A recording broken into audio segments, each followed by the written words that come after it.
importantly, plastics and climate change.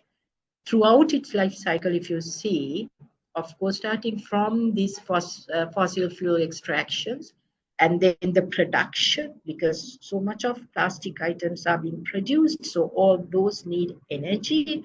And then mostly, these things are not from renewable energy. So again, if you just look at the life cycle, you can see there is so much of GHG emissions or greenhouse gas emissions. And most importantly, when it comes to mismanagement, even when you open burn these things, and of course, again, there is carbon dioxide production and transportation. So if you just, analyze the whole life cycle, you can understand that plastics, and then there is an association, even a contribution to climate change.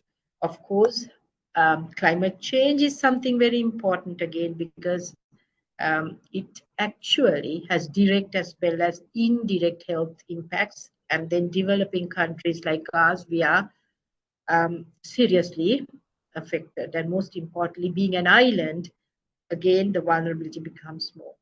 So disasters, natural disasters, increase in frequency, intensity. So all that is going to create a lot of adverse health impacts. You can see livelihoods would be affected, and the mental health of all these people. So this is the future that we are anticipating: more injuries, disabilities, drowning from extreme weather events, and rising temperatures. This is a significant problem, even though we will not have heat waves, but certainly extreme heat exposures happen in Sri Lanka. And you can see not only the human health, of course, the biodiversity, the trees as well as other animals, their well-being is also affected. Unfortunately, what we have to understand is, as one species on this planet, we can't live all alone. There has to be harmony between these other animal species and then the plant species. Biodiversity, when biodiversity is lost, of course, that is going to have a lot of impact on our health and well-being as well. Corals getting bleached and all those aspects, of course, are serious problems. And then rising temperatures affecting agriculture, and most importantly, vector-borne diseases. Climate change, we know that climate change actually increases the risk of vector-borne diseases like dengue. And on top of that, I rather would like to highlight the fact that even this mismanagement, the containers and all those things again contribute to, more dengue cases, even in Sri Lanka, malaria. So all and emerging infections, emerging infectious diseases, re-emerging infectious diseases, drought, scarcity of food, malnutrition. So all these are, areas where the health would be impacted to a significant impact due to climate change. Of course, this is a famous quote which I really like. We need to understand the gravity of the issue. And then, now that is inhalation, ingestion. Ingestion, of course, microplastics in seafood and then even salt and drinking water. So this is a big problem because it's being sort of dumped. And then, as I mentioned, it's not, things are not getting degraded. And again, chemical additives. So now there is a lot of, research being carried out in, the world over, just to understand what the impacts are. And then I was reading yesterday, it said actually we are sort of, taking into like 5 grams of microplastics per week, right? When we drink this water in even plastic bottles, we are taking some amount of microplastics. And then these microplastics, they are able to sort of transfer even organisms into our bodies, not only the chemicals, additives, and those toxins, but certainly biological toxins also can be carried inside human bodies. So there is inflammation, and of course there are immune systems getting affected, and most importantly, endocrine disruption, associated adverse health outcomes like issues with male reproduction, as well as abnormalities in the sex organs and precocious puberty, of course, hormone dependent cancers like breast cancers and testicular and brain cancers. They have seen, rising trends. So all these are associated, and that is why we need to be very careful with the plastics. And since we are into applying a lot of cosmetics and using personal care, and again, through skin contact also, plastics get into our bodies.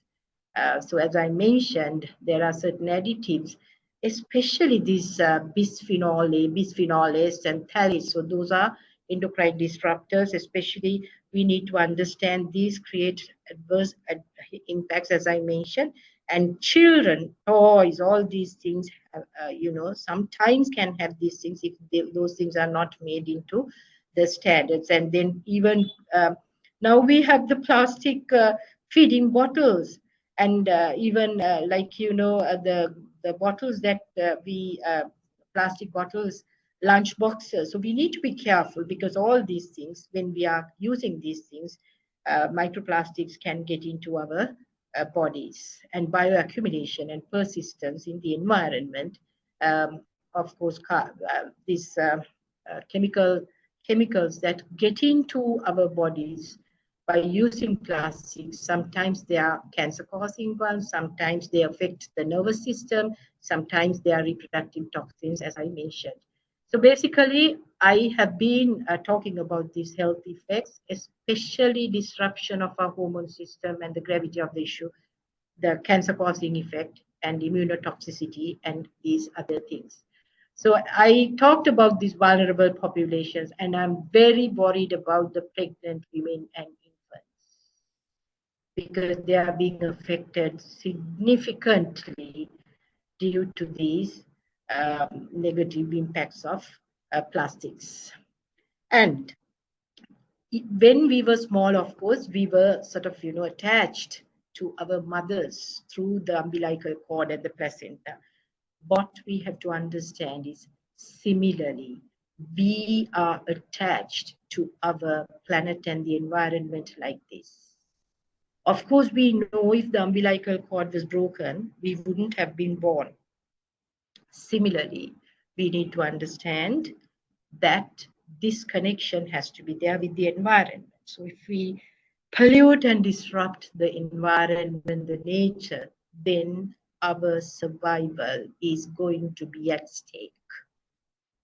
Humans cannot survive like nature, and the environment doesn't need humans, but for our survival, for our health and well-being, we need to have a good environment.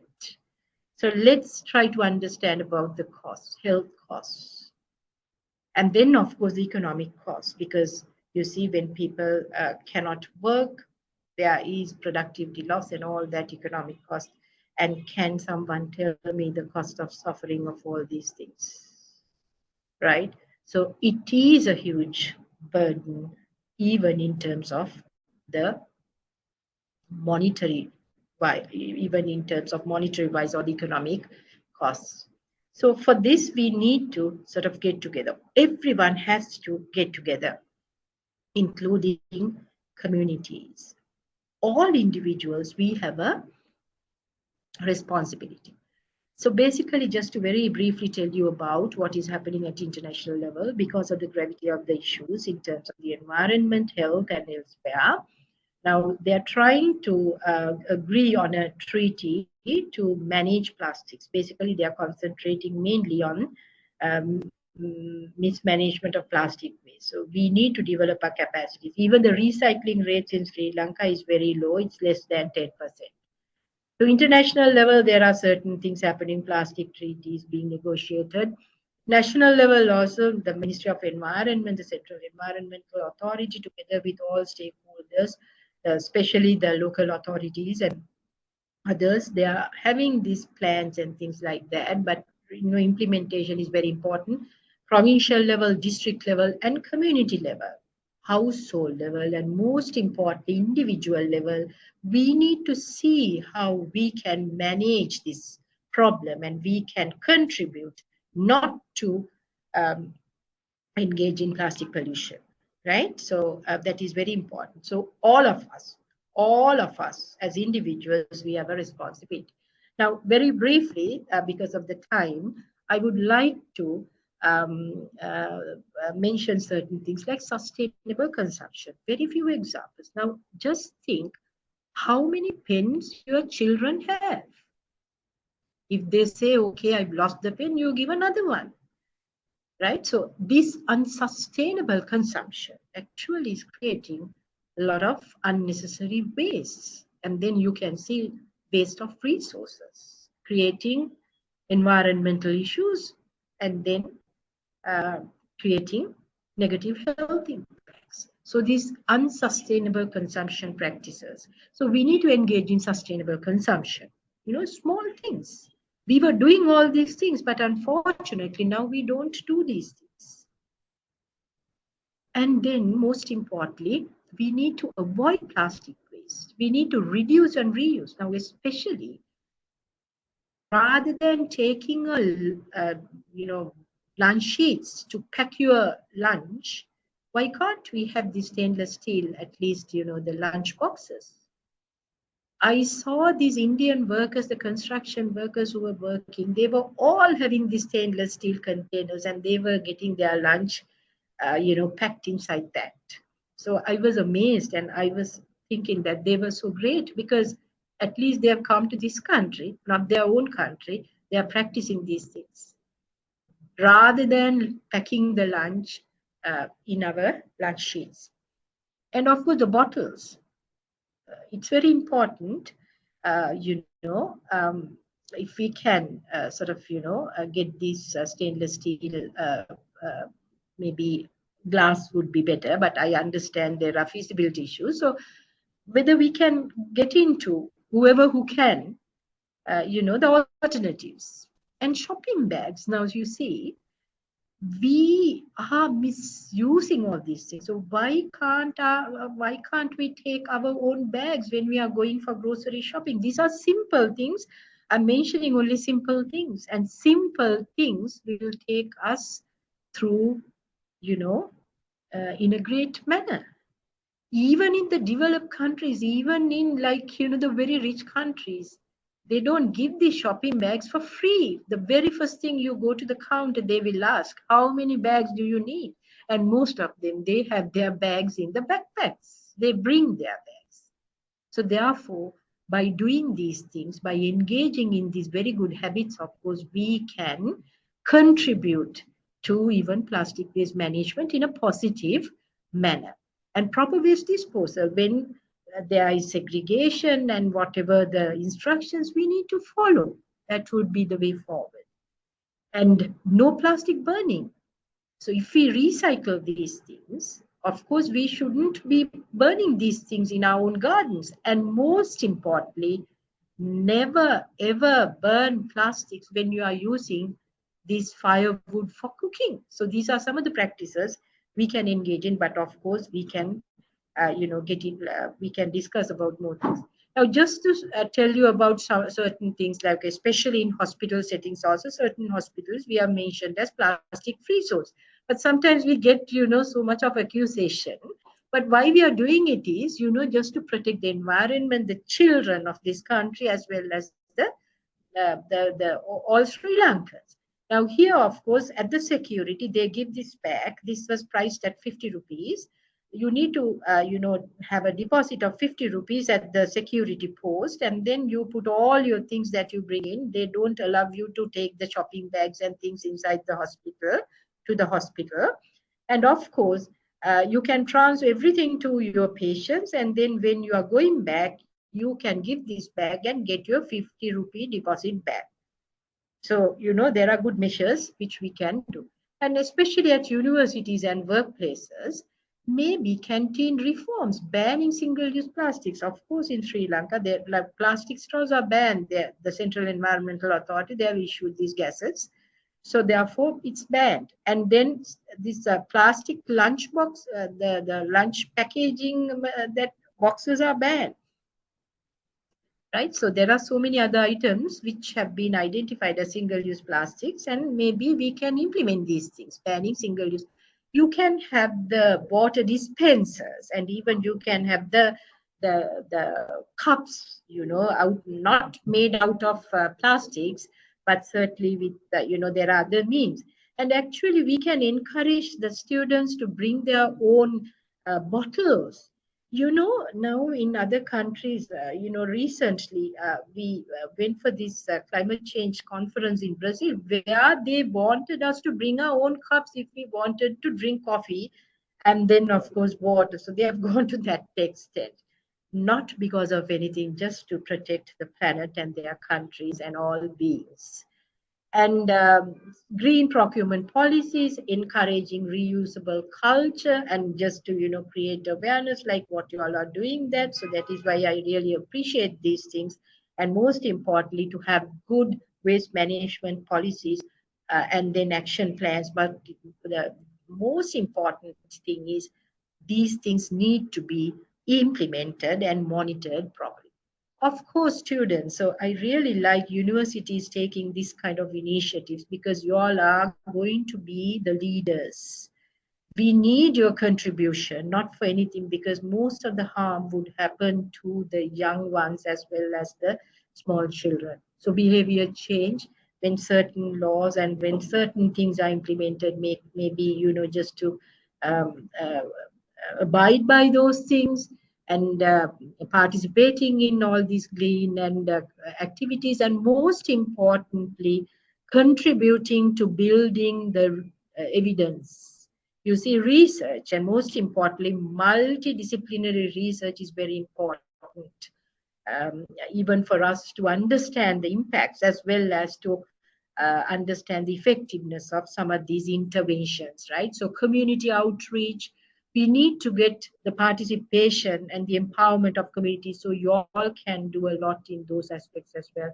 And most importantly, innovation and entrepreneurship. So, that is what we expect from you all as novel thinkers and capable young leaders. Okay, I think it's very important that we have self discipline if we want to sustain these things. And again, a little bit of sacrifice, as I always say, as mature members of this species, if we want to see our immature members being healthy and living happily. So, sacrifice means take a lunch box, don't pack your lunch in lunch sheets. That is the sacrifice I'm asking for. Take a bag when you are doing grocery shopping. Don't ask plastic bags from them. That is the sacrifice I'm talking about. And of course, we need to understand all individuals have a responsibility to be accountable. Of course, things have to happen at a national, international, and all levels, but as individuals, we have a huge responsibility also. So thank you so much. I think we need to be mindful of this. We need to engage in healthy practices, especially when it comes to plastic management, including plastic waste management, not for anything. If we want to give hope for a healthy and happy life for them. Thank you very much.